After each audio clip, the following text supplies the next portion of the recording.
Self improvement promises freedom, but more likely is reinforcing that you're not enough.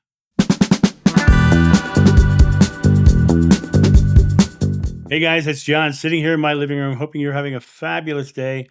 I know that I am with my fabulous mug of John's Joe coffee. I am looking outside at a beautiful snowstorm. Snow's coming down. There's about 4 inches on the ground out there. And according to the weather, I'm supposed to have snow for the next couple of days. So it's going to be an interesting few days of weather here in Ohio. Um, but I look out the window and it's stunning and it's beautiful. And inside the house, I'm at that place where I'm moving into another expansion of myself by doing amazing things with new programs and events and things of that nature. My second book is about to come out. The book called Exhale, Finding Inner Peace in a Mad World. It's in the final stages of being uploaded onto Amazon and will be available in the next few days. Very excited about that as well. A third book on practical mysticism has been started, and I'm sending a chapter or two every few days to my editor to go through and cross all the T's and dot all the I's. Many people will look at what I'm doing as self improvement, but I don't look at it as self improvement. I look at it as expanding my reach, as knowing what has worked really well for me. I often speak on my channel about only speaking my truth. Well, my truth has worked for me. It's been beautiful. I've met beautiful, loving people. I've had amazing support from many different directions, big names and small, and it's not about improving myself as much as it is being myself fully. This idea that we need to self-improve has a inherent flaw. The fact that we need to self-improve basically is saying that we're not there. We're not complete. We're not whole. That we need improvement because we're not good enough. And that idea that there's something wrong with you permeates every facet of your life. You start to realize that, worth is conditioned. You have to live up to this outcome. You have to live up to this improved self that's supposed to be better, that you can visualize. This person's got a six-pack abs and they're making $1 million and I can be a better person by doing certain things. And all of those are based on the idea that you're not there and that you're not the person who can do those things. 25 years ago, soon to be 26, so 25 and a half years ago, I had my first regression. And in that regression, there were several things that were very clear to me. One of them is that the physical world is an illusion of belief, that we are experiencing our separation through what we're choosing to believe habitually in this world, in this time frame. And that we have the ability to set belief down and choose belief of what our world is. But 85 to 90% of every day we're in our subconscious mind, and our subconscious mind is the beliefs that are anchored to our experiences of life or what we've been told to believe by others. And when we come back to the idea that we need self-improvement, you have to ask yourself, what is the model that you're trying to improve to, and where does that model come from? Are you coming from somebody else's ideology? Like I will often have people come on my channel who claim to be spiritual who will call me fat. They'll say, "You're just a fat guy," or "Look at fat Santa." They'll say stuff like that, right? Hateful things, right? Well, I don't allow any of that to affect me because I am love and I live in love. And for someone to be hateful means that they're putting themselves in a place of judging others to make themselves feel better. And they're telling the others that if you don't look like me, then you need to improve yourself because I am the model. These models of perfection that we create around ourselves that we strive to achieve are literally choices people have made. And in those choices, we come to find that most of the time we can't live into those choices. I when I stopped worrying about being thin and I just started living my life. This past year, I lost over 70 pounds. And people were like, "Oh my God, how'd you do that? You must be working so hard." I'm not. I just stopped worrying about what food does to my body. I started just living into eating when I was hungry, which broke me down to one meal a day and one giant mug of coffee, right? I knew that when I ate for me personally, when I ate carbohydrates or vegetables, I felt sick. I got bloated very quickly, and that intolerance to carbohydrates, be they natural or processed, really affected my body. And I just started eating the things that made me feel good. And my diet simplified down to just a very few foods, but I didn't miss anything. And when I wanted something, I went ahead and ate it. Like pizza. I love pizza. But now I'm like, I only get the pizza that I really like. I only get the pizza that like I love going to Rehoboth because I love to have Louis Pizza, right? I have Louis Pizza. I might not have it for another 6 months or a year because that's when I go back to Rehoboth to have that, right? Here locally, I used to love Romeo's Pizza, and over the course of time, I just realized I didn't like it as much as I thought I did.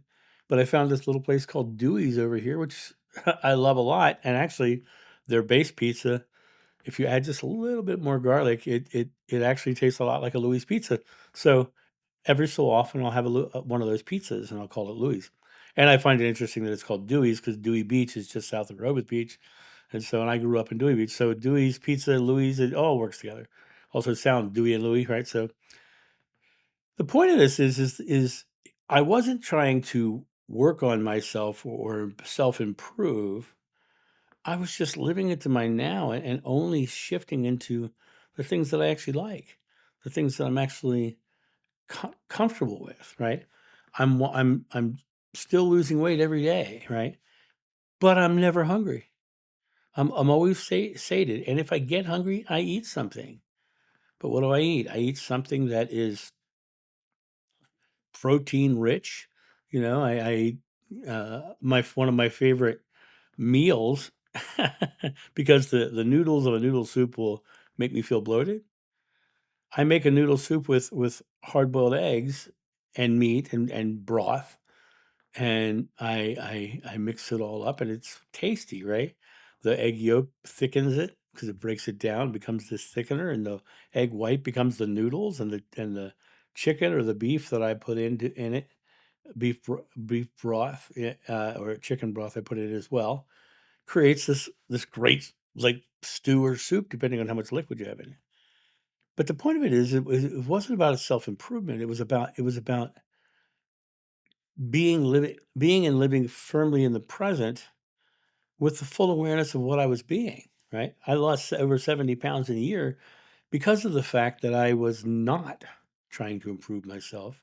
I was just being me and my best self to the fullest in the now. This concept of self improvement always comes back to worth. What am I worthy? Am I in a place where my some identity that I might reach in the future will equal peace, or am I being peaceful? Am I living in the now as a peaceful entity? Am I living in the now as an expression of love and compassion for not only myself but for others? To put myself into this space of understanding that I am part of the whole, and being part of the whole allows me to put an expression of my whole self here. See, when you think you need to self-improve, that's because you don't believe you're whole. That there are parts in your life that are not complete, and you need to improve those parts because they're not good enough. They're not, whatever. That idea that there's something lacking within you is a choice, and you can be wherever you are right here, right now. I often talk about the 3,000-pound man can't believe he's a thin man, and that's why his affirmations never work. Because he says, "I am a thin man." And everyone says spiritually they're supposed to say he's a thin man. Well, he's focused on the self improvement of that, as opposed to just putting his thoughts, words, and deeds in the simple present, taking the simple present moment actions, choosing to believe he's receiving a healthier body, and that body is becoming him, and then he starts doing all the things in alignment with that body, and he loses, all the weight. but it always comes back to losing the concept of needing to self-improve, and it comes back to the idea of simply being the complete self in the now. The other thing is this self-improvement is always about comparison. And when we're comparing ourselves to other people, it's not because of that is the way, the truth of the life, but that is the choice of our ego to say, that's what I want. That's who I am. That's who I'm going to be. That's what I am. And we're constantly comparing ourselves to someone else. You are unique. You have every aspect of your life that you get to create in every given moment. And in that moment of choice, you get to put thought, word, and deed behind that choice, which means you're not improving, you're just being something different. You're taking the now and creating, okay, I'd like to try this. So I am doing this. Bam. This constant need to improve takes away the idea that you can live in the now fully and you can live completely with and that idea of comparison takes you completely out of the present moment because you're comparing yourself to somebody else who has something that you don't have now. And so you are saying, that's what I want, that's what I'm doing, and you're striving to create the model. Oftentimes business people say, find someone to model. But the people who are the most successful say, I created it the way I wanted to create it. I learned from other people. I got ideas from other people, but the model was my own. And they stepped into this idea of I am doing this. During IBM was at its greatest, and two guys in their garage decided that they were going to create a computer that could be on someone's desktop at home. And Apple was born in a garage. And it wasn't that they were trying to improve, it's just that they were bringing something unique to the market. They were bringing something that was powerfully unique, and that uniqueness itself sells. Because if you look at when someone comes out with a new car model that's, wow, that's amazing, that's incredible, everybody's talking about it because it's unique. It's that uniqueness that makes it stand out, and each one of us is unique.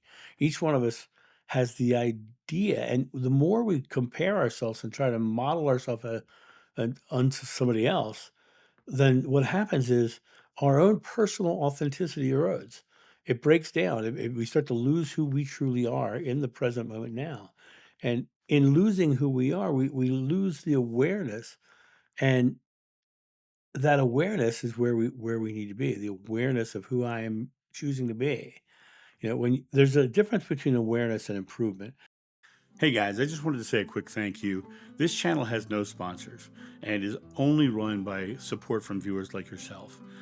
If you would like to help keep this channel going, if you enjoy the content on it, then right below this video, there's going to be links down there to different ways to help the channel grow. Or if you have a love of coffee or tea, you can get your coffee and tea at johnsjoe.com, and that helps fund this channel as well.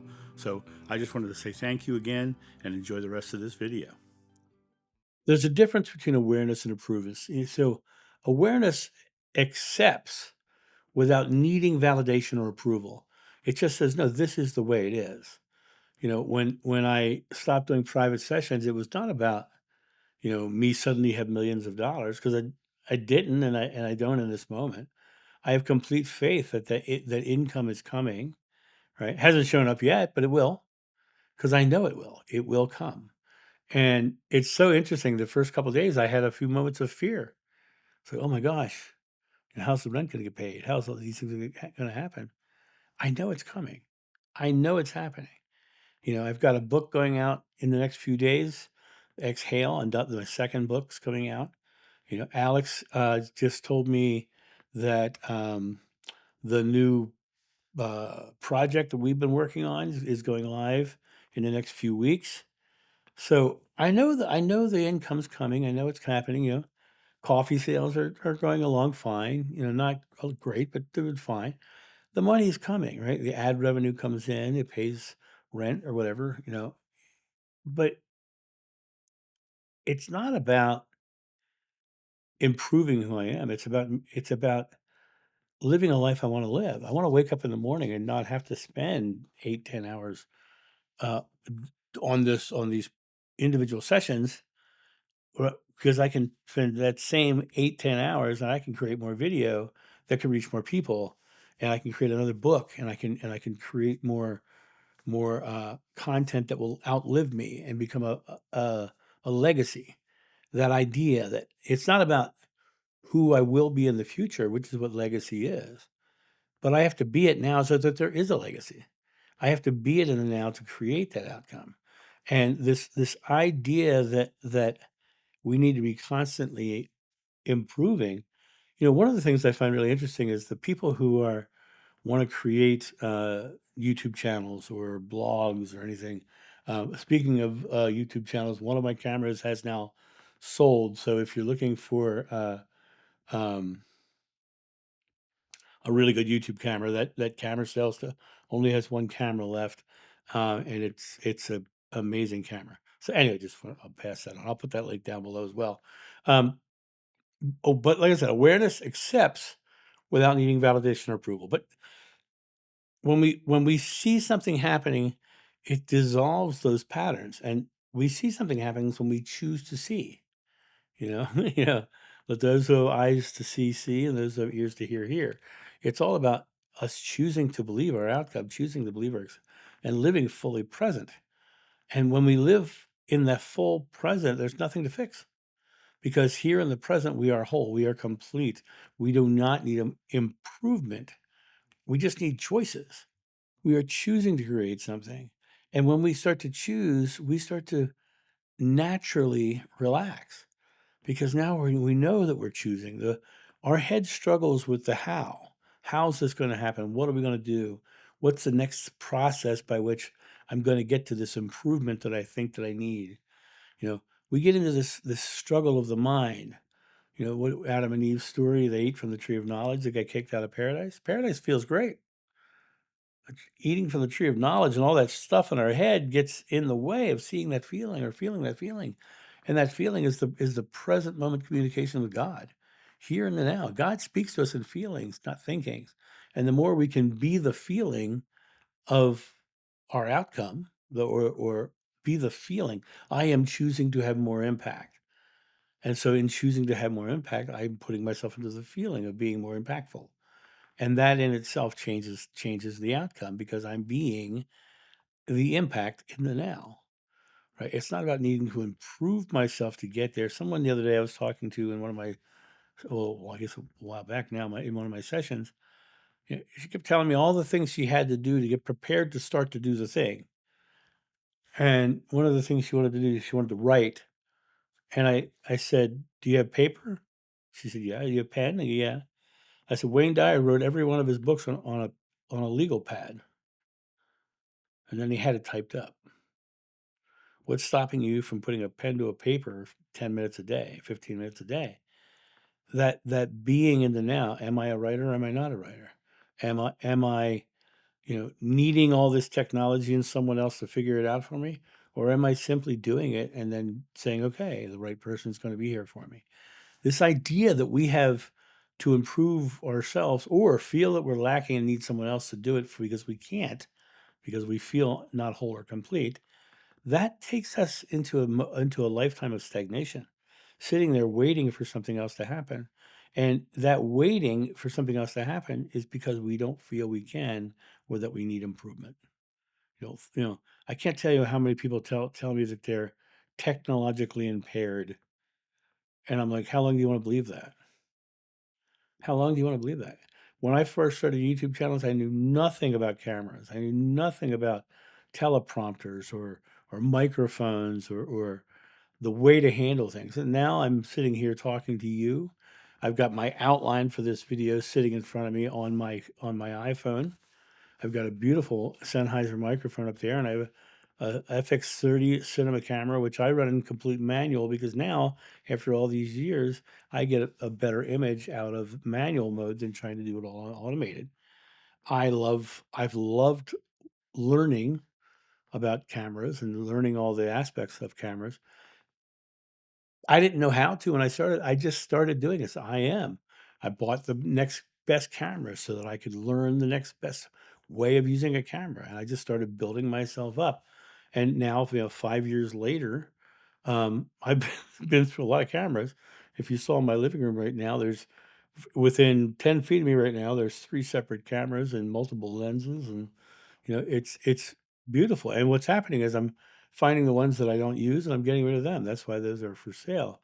And the reason is because it's redundant. I have too many, you know, and I can go down that rabbit hole all day long and buy all the equipment and have all the stuff, but it always comes back to I don't need anything hard or difficult. It doesn't have to be. Everything you have to create the thing that you want is here now. And you have the ability to have the freedom of your wholeness. The idea that in your wholeness you can create and do anything. And that creating and doing anything means there's nothing to fix. There's just new things to acquire. There's new things to learn. There's new things but it's not about repairing yourself or improving yourself. It's literally about just saying, okay, this is what I'm doing, and these are the things that are in alignment with what I'm doing. So I am getting this and this and this so that I can do this, right? Now, I tell people all the time if they want to start a YouTube channel, if they're watching me on their iPhone, they've already got the camera they need. They've already got the camera they need. If they got a little tiny device for you can get a wired lavalier mic for probably 20 bucks on Amazon, or you can get like the Hollyland Lark M2, which plugs into your thing and you have a little thing that hooks on your ear for 100 bucks or something like that. Now, you now have a complete YouTube studio. The only lighting you need is natural lighting. This video right now, I'm sitting in my living room. I've got lights on and I've got snow white, outside my windows, which is shining a natural light into here as well. It always comes back to that you don't need all of the stuff to get there. You don't need to have a six-pack ab to be a success. You don't need to have, the perfect body or the perfect booty, right? Or anything. You are perfect as you are. And there's people out there in the world who want and are trying to improve, and if they saw someone who was where they are just being great, how much more inspiring that would be than judging themselves by an idealized model that they're trying to get to. How much better would their lives be to simply say, I'm great? Everything would change. They would start to listen inwardly because they would trust themselves more. They would start to act honestly because now they're just saying, okay, no, this is who I am, and I'm just going to be myself. I don't have to put on a mask for anybody else or try to fit the mold that society says I must fit. This concept of self improvement puts us into a space of not feeling that we're enough. And this shift in perspective of I am whole and complete in the now, it allows you to be imperfect because perfection itself is a subjective idea. The perfect place to live. If I asked you all where your perfect place to live, you'd all say different things. Some people would say beaches, some people would say mountains, some people would say deserts, some people would say tropics, some people would say Arctic.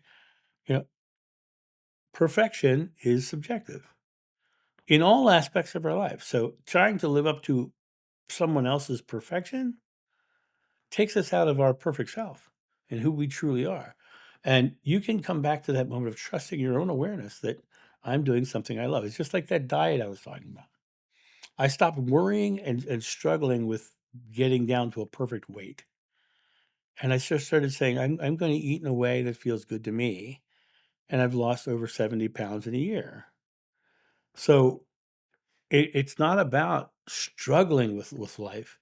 It's about being fully aware in the now, in the present, and changing that outcome simply by changing your own idea of what your own perfection is. For me, perfection is living a life of joy, living a life of love, not feeling stuffed or bloated from food.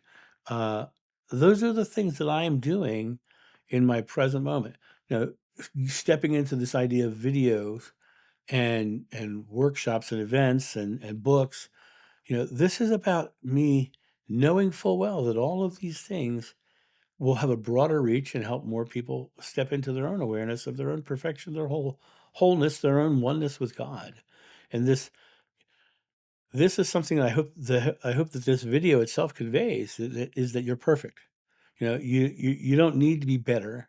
You don't need to be anything other than present and aware and doing the things that feel good, because God speaks to us in feelings and we respond in the same language. This didn't make me feel good. I'm not going to eat that again because it didn't make me feel good. I'm going to drink my coffee because I love coffee. It's not, some other people will send me messages telling me that I'm an addict and everything else. And if my one mug a day makes me an addict, so be it. What they don't realize is that every year I do a 40-day fast. I have no coffee for 40 days, right? One mug a day does not an addict make. And we're in January now, and in about 2-3 weeks I'll start the prep for my annual fast, and it'll be great. It'll be wonderful. But is it a self improvement thing? No, it's an awareness that throughout the year I've had the pizzas and had things, and understanding that every time I give my body a break, I feel great. So I do it. Now, in the past, I've always done 40 days. Last year, I think I did 21 instead of 40 days. This year, I'm just going to fast until it feels right. If I fast for 7 days and I decide I need food, I'll have food. But I think I'm just going to fast until I'm ready. I'm not going to worry about the stresses of it. I'm also not telling you to fast because there's no spiritual reason that you need to. I just do it because it feels good to me. There's no dogma in my ideology around fasting. Um, and I'm not trying to improve myself with fasting. I think of it more as maintenance than improvement. My friends, you're complete, you're whole, you're not broken. You are able to be in the now. And if something in your now doesn't feel good, start doing the things that do feel good. Start putting yourself into that space of I am choosing this. And oftentimes people say, "Well, John, I don't like my job." Okay, then put yourself in the space that I'm joyfully transitioning into something that I love, and watch how things change. Someone I spoke to in one of my last private sessions, she started shifting her perspective, and then somebody came into her life that she hadn't seen since kindergarten. And that person came into her life and had the same thoughts and the same ideologies and was literally on the same page with her and everything. And she's like, it was like this person just showed up. And I was like, yeah, that's kind of the way it works. Um, people just show up. The things start to happen when you start to believe and you start to shift, because what happens is you're changing your resonance, you're changing your vibration, you're changing who you are. And then this atomic energy, which is nothing but resonance, starts to show you things in alignment with that resonance. I am abundant. I am joyful. I am loving. I am caring. I am healthy. I am whole. Those are all choices. And all of those choices are your own. And you can choose to need improvement because you don't believe that you're complete, or you can choose to be complete and add to your completeness. It's always up to you. And that's my thought on this. You guys have a great day, and I will talk to you soon. See ya.